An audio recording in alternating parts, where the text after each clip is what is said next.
Everyone. We have 30 minutes, so I will not waste much time. You all know about Jeet Thayil. It doesn't need any introduction. So I would like to start by congratulating him um, for his uh, lovely, lovely book in every sense of the word, just fresh from the mint, so to speak. Um, Congratulations, Jeet. Um, you know, not to waste time, I would like to begin with the blurbs. Usually, I don't take blurbs very seriously. Um, Recently, especially, I came across a book by a new poet, and the book was so wonderfully blurred that I immediately dipped into it, and then I was shocked to come across some of the worst kind of poetry I've had to read. So, and I said to myself, how can anyone be so dishonest? But I read these blurbs by some of these famous poets on Jeet. And I read Pascal Petit's, for instance, and this is what she says.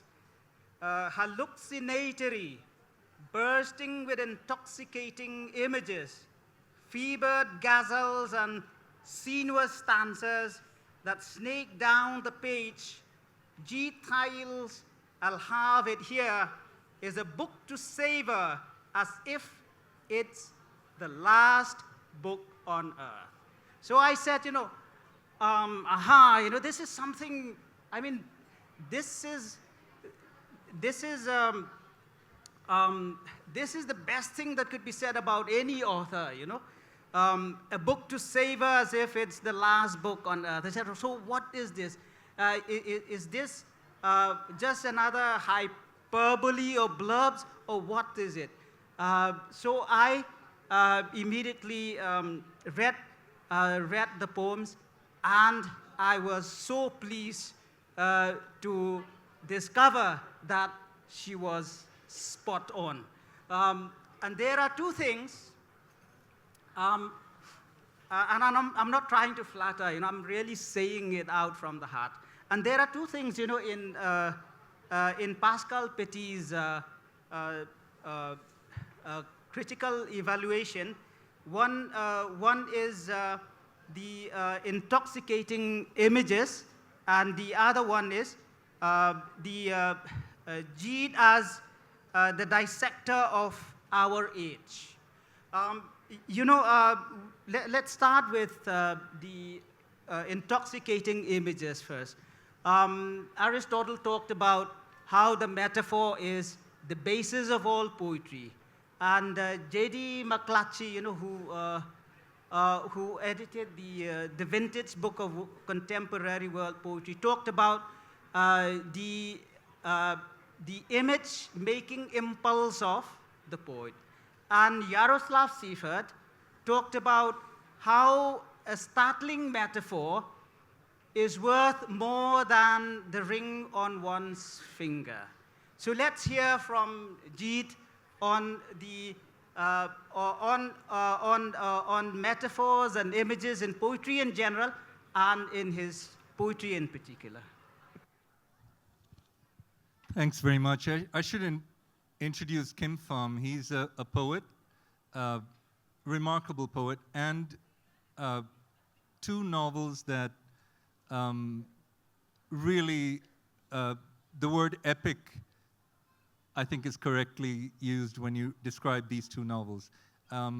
Absolutely worth reading and worth picking up. Kynpham is also a school teacher, a professor. A university teacher, which you might have picked up on from his manner of speaking.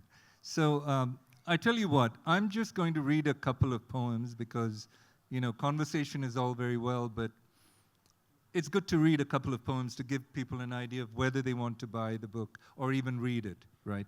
So So rather than answering question, he will show us the images. right on.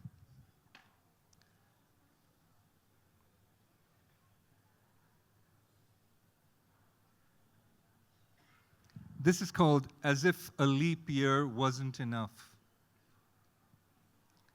Brown light at 8 a.m., saying, "Look at me, here I am, here to remind you, son, of those who are gone. Summer too soon. Soon enough the wind will shift and the birds complain re the rain. Complain loud and long, long and loud and oh so wrong. Heat rings a tin whistle round the pig pen. Later, a coma of cows near the house will quit the scene of our sweaty Anthropocene. As I drive to the city that hardly is a city, I'm not alone here, right, Galatea? I never have been. Don't mind me and mine. The world is full. That is the golden rule, or one of them at least. The dead are around us this Easter, like you, Galatea. Sorry, what? I most certainly am not hot to trot like some respectable Hottentot. I'm my own man, I'll have you know.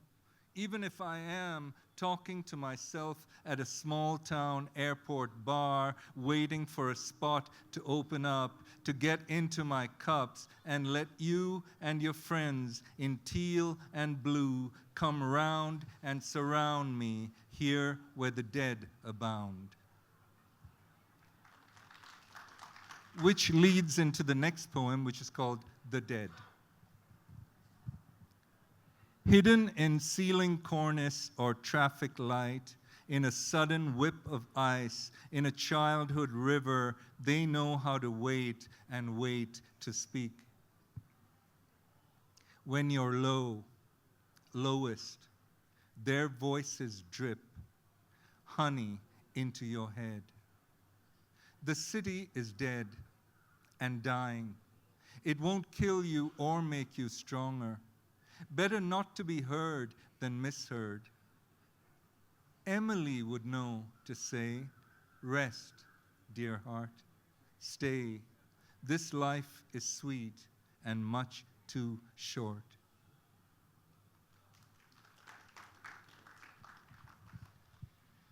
And I'll end this bit with a poem called 1325.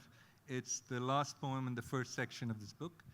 It's the year 1325, and I'm sure you all remember that year intimately. 1325. Shams al-Din, the tangerine, is 21 when he sets off on pilgrimage. A year or two, he imagines, then back home to practice law like his father and his father's father. Introducing himself as Ibn Battuta, he visits 211 towns and cities in 40 continents across in 40 countries across 3 continents. It isn't the pilgrimage that interests him now, but the vagaries of the traveling life. To ride into a town and look for somewhere to stay. To hear of a coastal city to the south and find berth on a ship. The ship boarded by pirates, wrecked against the rocks of a giant coast. To be kidnapped, to escape, to fall sick with an ailment that seems to originate in the bones. Slowly, over days and weeks in a dim room, over countless cups of bone broth, he is nursed back to health.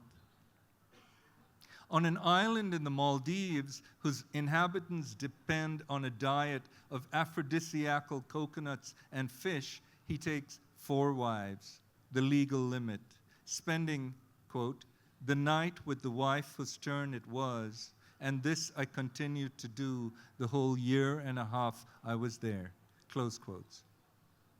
In all, he marries 10 times, keeps concubines and lets them go, has 5 or a dozen children, survives a plague, becomes a scholar, a judge, the writer of the Rila, or a masterpiece to those who contemplate the wonders of cities and the marvels of traveling. For 3 decades he travels. He never wants to go home. That year, 1325, the Aztecs built Tenochtitlan over marshland, using a system of aqueducts, artificial islands, and drainage. They like to bathe 2 or 3 times a day. In Europe, rather than bathe, they are using perfume. Rather than plumbing, chamber pots and thunderboxes. What they enjoy is a good war. It's the beginning of the Little Ice Age. What are the poets of the world doing? Already adept at time travel, they are futurists one day, nostalgists the next. They are fluent in mathematics. They know they're necessary for the progress of the race. They don't know they'll be flattened by the meaning of money. Thank you, Jeet. Thank you. I think he's making my job easy. All I have to do is listen to his poetry. I don't have to say anything. But you know, when I read your poems, there are poems like, for instance, you know, Dear Nod. You know, that sound like nonsense verse. On the other hand, you know, he has poems like the one that he had just read, and the Dommore's poem, where he uses, you know, the commentative storytelling voice. This poem especially, you know, reminds me of Benson Bobrick's The Caliph's Splendor. Yeah. So, because, you know, it is like a survey of civilization. Yeah. So, can you please talk about, you know, the other technique that you use in the book? You know, the nonsense verse like style, and could you perhaps illustrate by reading Dear Nod? Sure. Yeah. Thank you. Dear Nod actually started as I was working on an album during the 2 years of the pandemic with a musician friend called Yashas Shetty, also known as the Indian Sonic Research Organization, ISRO. And it's possible ISRO stole their name from Yashas's name, or it might have been the other way around, I'm not quite sure. But he's also known as the ISRO to differentiate himself from ISRO.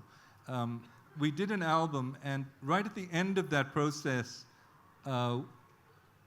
we did something very different from the rest of the album, which is quite grave and full of kind of classical elements like cello and piano and yeah, quite, you know, a lot of gravity in those songs. So, and then we decided to do something very light, and I wanted to do a kind of a rap song.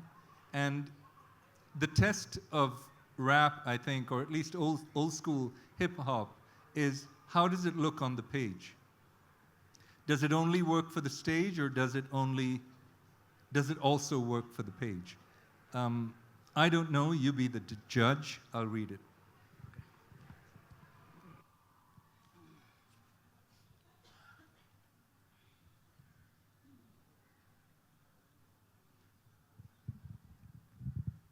Dear Nod, setting up my tripod, meticulous, not slipshod, looking for the one nod, letting go the old guard, not boasting about some iPod, cash kills some short bod, yeah, no. The son of Cush, the land of Nod, Noah's great-grandson Nimrod. I'm saying I need your help, Lord. I need the staff, I need the rod. Without, I'm just an odd sod, stumbling with the odd squad, feeling like a flawed fraud, seeing the flaming sword, tasting the freeze thawed, served up like a lost chord, saved from the bot board, tried the book's good word, looked for help from Rambod. Nothing works, I'm slack-jawed, first in line for no reward, didn't aspire to dope, Lord, uninspired on the low road, on fire, so help me, God. Thank you. You know, you might have noticed the rhyme scheme there. In fact, Imtiaz Dharka said, that Jeet rhymes flamboyantly in the book. I thought about a few reasons why he did it, but let's hear from Jeet himself. Why this particular style? When so many people down the ages have said, rhyming and versing are not poetry. But here you are, rhyming joyfully. And if anyone, follow your style, I fear they might end up writing doggerel rhymes. But you have managed it so beautifully. Could you tell us why? And maybe you could read the poem Blut und Ehre as an example. Sure. In fact, in this book, I did something I haven't done before in terms of rhyme. I don't think I could have written these poems as a younger poet, because young poets, they have a lot to prove, and which makes it very difficult for young poets to write with lightness or to write without a sense of several generations of old men and women looking over their shoulder and judging every word they write. I think when you hit a certain age, you really don't care about that kind of, what's the word, and the anxiety of influence. It stops mattering so much to you, And I think there are poems in this where, like for example, there's a poem in which every line ends with the same rhyme. For the entire poem, it's one rhyme. And there are times where I kind of make a joke out of it by deliberately misspelling a word just to make it rhyme. And it's very clear that, the poet is kind of not taking himself too seriously. That's the point I think I'm trying to make. So there's a lightness in this book that certainly is new to me. And also about form, about rhyme. And, it's like the novel. Every once in a while, people will tell you the novel is dead. And many of the people who said that are now dead, while the novel is still alive and well. Ditto with when people make these generalizations about rhymes and, that it's all old hat. Well, those guys are now old hat, while the rhyming poem, the formal poem, still goes on and always will. There's a reason why the sonnet has lasted for more than 500 years, why poets today still write sonnets, because the sonnet it's actually a songlet. That's where the word comes from. And it rhymes, it scans, because when it rhymes and scans, you remember it. The human brain is wired to hold on to repetition, to rhyme and to rhythm. This is why we remember songs. For the same reason, poets have used the same tools that musicians have used for a very real reason. There's nothing abstract about this. It's to put that worm in your head where you remember that line and you remember that rhythm, and it's always there. It happens to me frequently still with poems when I come across that kind of that rhyme and that meter, And I think if you are a poet and that's what you do and, that's your life, I think why would you not use every tool at your disposal? Why would you not want to use rhyme or scansion if you can? Because somebody said it's not trendy? I mean, really, come on. I'll read Blutender.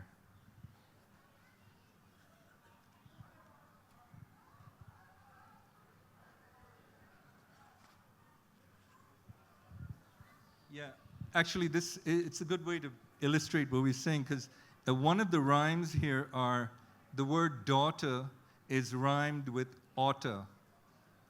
Oh, not otter, but otter, like O-U-G-H-T-A, ought-to, but it's misspelled, and it's spelled O-U-G-H-T-A because it has to rhyme with daughter. So, Blut and Air, which is blood and honor in the German, and it's a phrase beloved of the fascists of the world. Blut and Air. The gods are among us. This one says her poems slant, laughs at her own audaciousness. She's an accountant. She keeps score. At night, she wakes me with a snore, loud enough to shake the heavens, long enough to raise the dead, which isn't a blessing, not just yet. Terrifyingly beautiful, there's no denying her beauty is annoying. The gods among us are a multitude.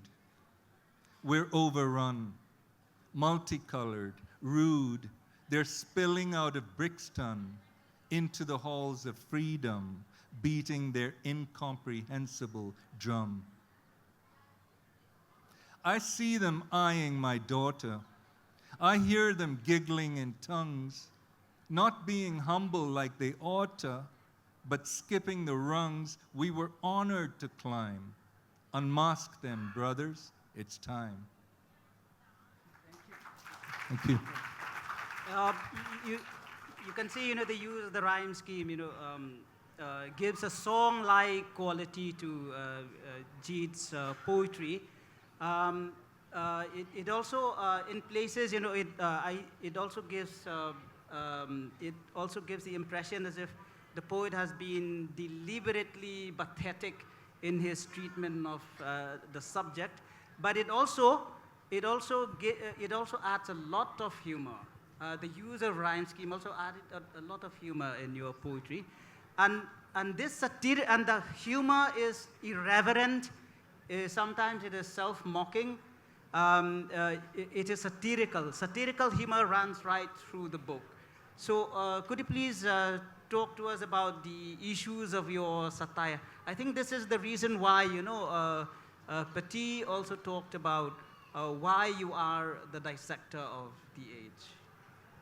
I mean, it really does begin to feel these days that we're at some kind of crisis point in the history of the planet, because there's so many things have converged, the climate among them, and it's very difficult to not feel a kind of end times, apocalyptic, to not sniff that in the air. So, when you're faced with that, I think, and writers have made use of this forever, you use black humor and satire, and sometimes grief and the products of grief can actually exist on one page, And I think of the books that I've read where in one page the writer can move you from tears to laughter. In fact, sometimes in one paragraph. And who says that those two things are mutually exclusive? So I'm very glad you pointed out the humor in this book. Again, that's a new one for me. I don't think I could have done that as a younger person. To interrupt you, in fact, there was I came across an article quite a few years ago reviewing Indian poetry, and the reviewer lamented the absence of humor in Indian poetry, but there is a lot of humor in this book, and I suggest that you after this you go and buy and enjoy it. There's Please. humor, but there's also the opposite, I guess. This is a poem called 24, which is the number of words in the poem. It's 2 stanzas. It's called 24. Again, it's like a song. I loved someone and didn't say. Love grew wings and flew away. Now, each day, love, I say, too late, my dear, doesn't hear.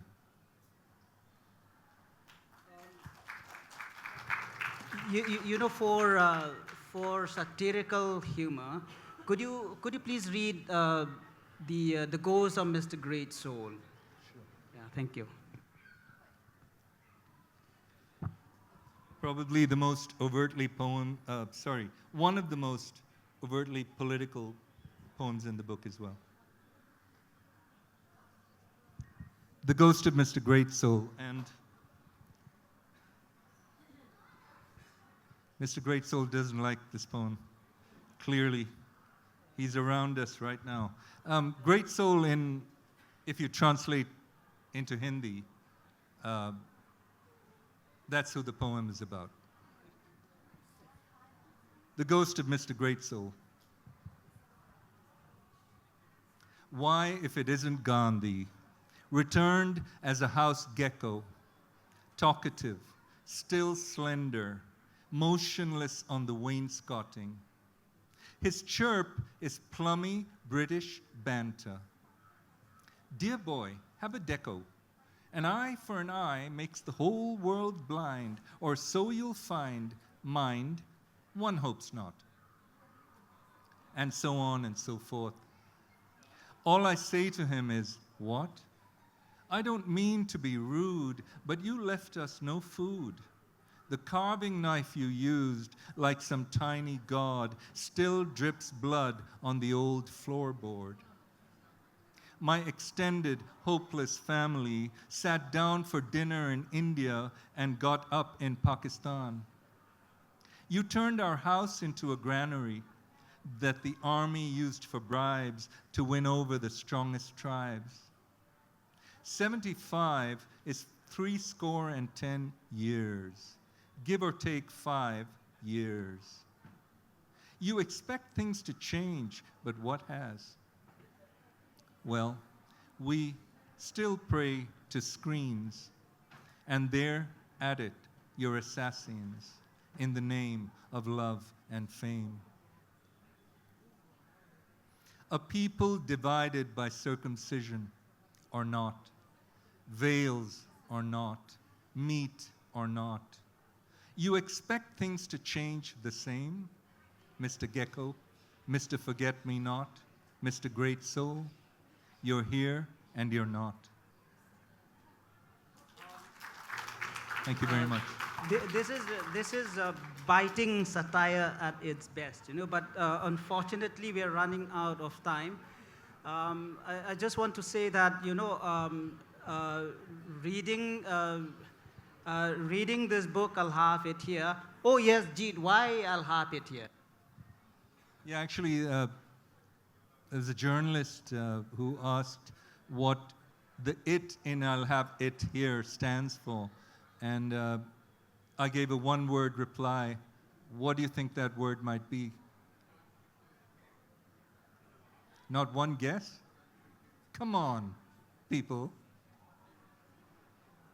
Either everything or nothing, right? Everything. So that's what it is.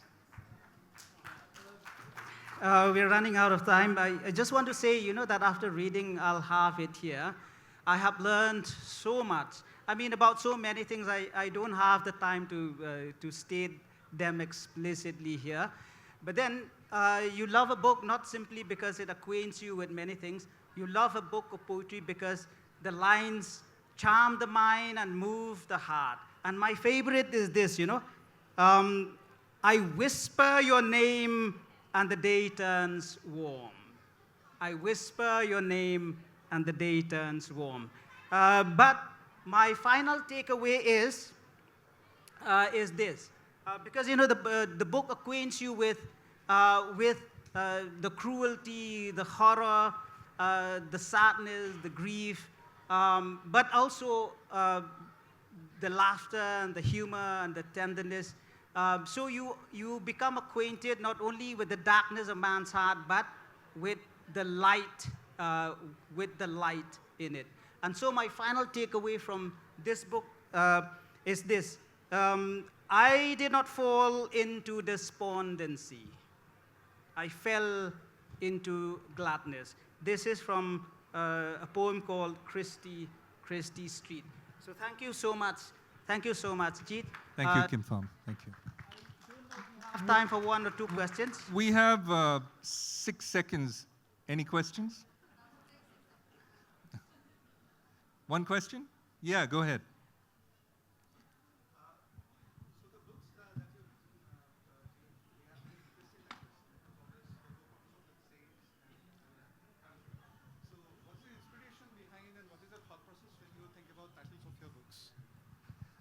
I go through a lot of titles. Like, for example, the novel that's coming out in July next year has had 6 titles.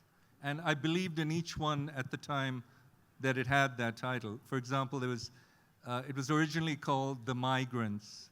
Then it was called Stormy Monday. Then it was called Family Affair. Then it was called Thief's Journal.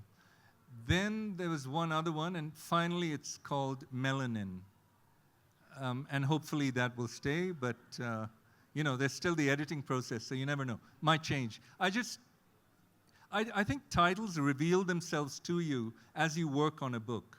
And you might start with a title that by the end of it just doesn't work anymore. So I think it's perfectly fine to cycle through titles till you, if you're lucky, find the right one.